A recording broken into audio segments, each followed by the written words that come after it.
여러분, 안녕하세요. 국어 시간에 시 하나 배우면서, 이거 왜 이렇게 어려워하고 꾸벅꾸벅 졸았던 기억 다들 한 번쯤 있으시죠? 그런데 오늘 우리가 파헤쳐볼 이야기는 단순한 그런 지루한 시 한 편이 절대 아닙니다.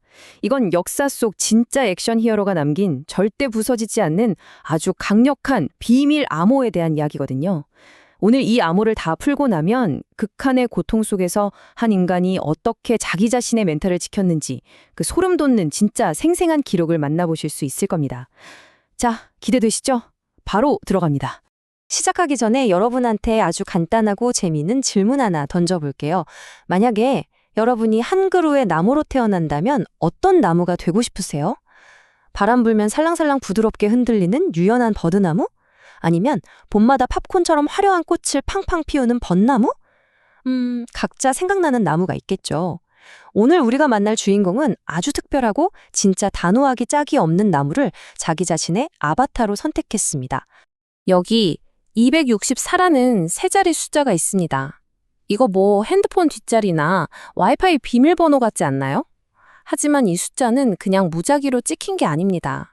일제강점기 시절 일본의 억압에 맞서 진짜 목숨 걸고 싸우던 한 남자가 대구 형무소, 그러니까 감옥에 갇혔을 때 가슴에 달았던 수감번호, 즉 죄수번호입니다.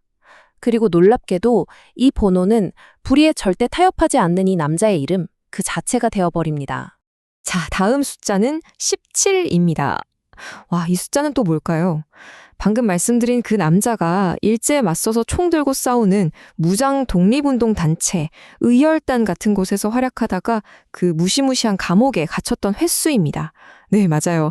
한두 번도 아니고 무려 17번입니다. 솔직히 우리 학교에서 억울하게 한 번만 혼나도 하루 종일 억울하고 멘탈 나가잖아요?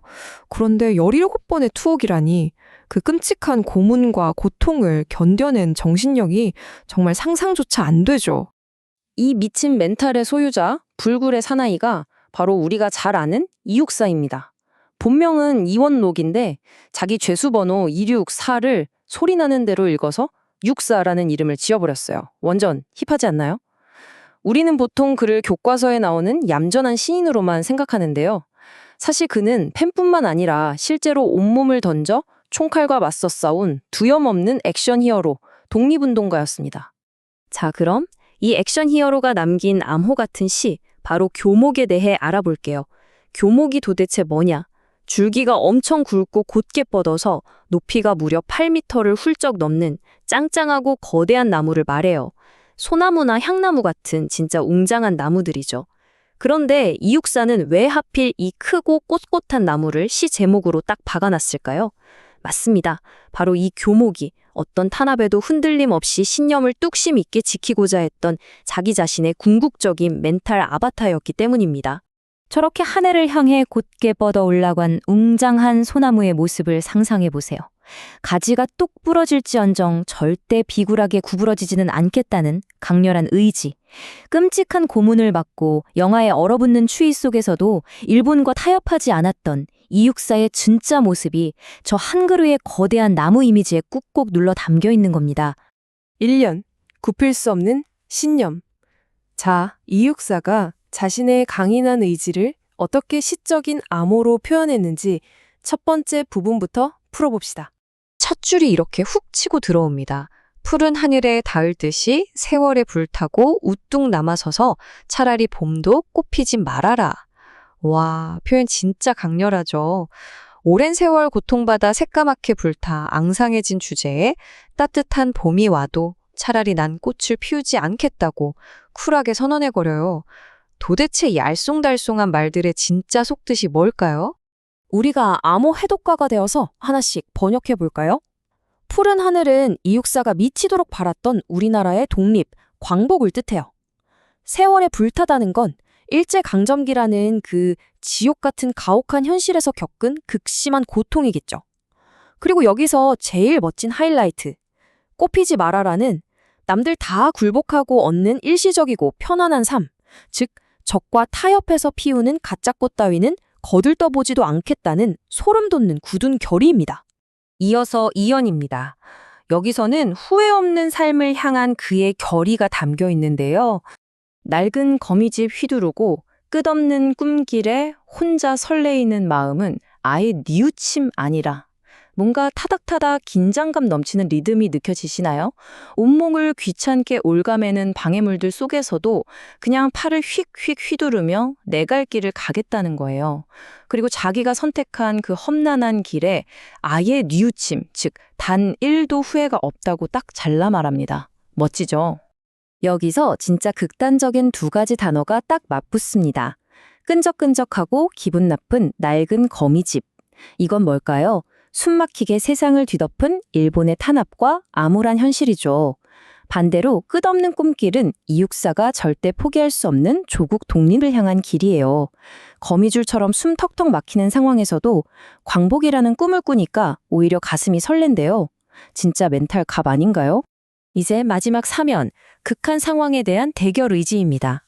여기서 이육사는 드디어 인간이 마주할 수 있는 가장 끔찍한 한계, 죽음과 눈을 맞춥니다. 검은 그림자, 쓸쓸하면 마침내 호수 속 깊이 거꾸러져. 차마 바람도 흔들진 못해라. 들으면서도 숨이 멎을 것 같죠. 호수 속 깊이 거꾸러져 빠진다는 건 죽음을 의미하는데요. 상상만 해도 너무 무섭잖아요. 그런데 그는 그 죽음의 공포마저 꽉 눌러버리는 압도적인 깡을 보여줍니다. 이육사의 머릿속은 그야말로 팽팽한 심리적 외줄타기 상황이었어요.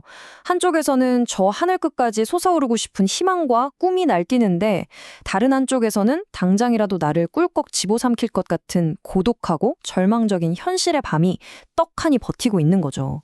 근데 이 엄청난 절망 앞에서도 그는 자기 멘탈을 완벽하게 통제하고 있었던 겁니다. 마지막으로 이 서늘한 암호들도 해독해 볼까요? 검은 그림자와 호수는 바로 죽음과 끝없는 절망의 공간입니다. 내가 죽어 없어지는 그 끔찍한 순간이 진짜로 오더라도 저 바람, 즉 일본의 그 어떤 물리적인 폭력이나 달콤한 꼬임도 결코 나를, 이 단단하고 거대한 교목을 흔들지 못할 거라는 폭탄 선언입니다. 내 목숨을 내놓겠다는 자의 절대적인 단호함, 진짜 소름 돋죠. 자, 이제 암흑 속에서 부른 이 노래가 우리에게 어떤 의미인지 최종적으로 정리해 봅시다. 흩어졌던 퍼즐이 드디어 하나로 딱 맞춰졌습니다. 여러분, 여기서 우리가 꼭 짚고 넘어가야 할 진짜 중요한 팩트가 있어요. 이건 그냥 시험 보려고 억지로 외워야 하는 따분한 시가 아니라는 거예요. 혹독한 고문, 기약 없는 감옥 생활 속에서 이육사 스스로가 미쳐버리거나 무너지지 않기 위해 썼던 세상에서 가장 절박하고 강력한 마인드 컨트롤이 바로 이 시였습니다. 8m가 넘는 거대한 나무를 자기 마음속 깊은 곳에 콱 심어두고 스스로 그 나무가 되어서 그 미친 비바람을 맨몸으로 다 견뎌낸 거예요. 자, 이제 우리 현실로 살짝 돌아와 볼까요? 여러분도 학교 생활하면서 학업 스트레스, 친구 문제, 아니면 그냥 내일 당장 해야 하는 숙제 때문에 정말 깜깜하고 힘든 순간들이 분명히 있잖아요. 그렇게 힘든 순간에 여러분은 마음속에 어떤 뿌리를 내리실 건가요? 바람 한번 불었다고 툭 꺾여버리는 약한 뿌리? 아니면 죽음의 호수 속으로 거꾸러져도 절대 안 흔들리는 이육사의 교목 같은 튼튼한 뿌리? 오늘 이 영상이 다 끝나도 딱 이거 하나만은 꼭 기억해 주세요. 흔들리지 않는 신념을 가져라. 당신의 마음이 가장 강력한 방패다. 수감번호 264번, 17번이나 감옥에 갇히면서도 끝끝내 꺾이지 않았던 히어로, 이육사. 그가 피와 땀으로 남긴 이 비밀 암호가 앞으로 여러분이 살아가면서 마주할 수많은 비바람 속에서 든든하게 기댈 수 있는 버팀목이 되기를 진심으로 바랍니다. 자, 마지막으로 묻겠습니다. 여러분의 마음속에는 지금 어떤 나무가 자라고 있나요?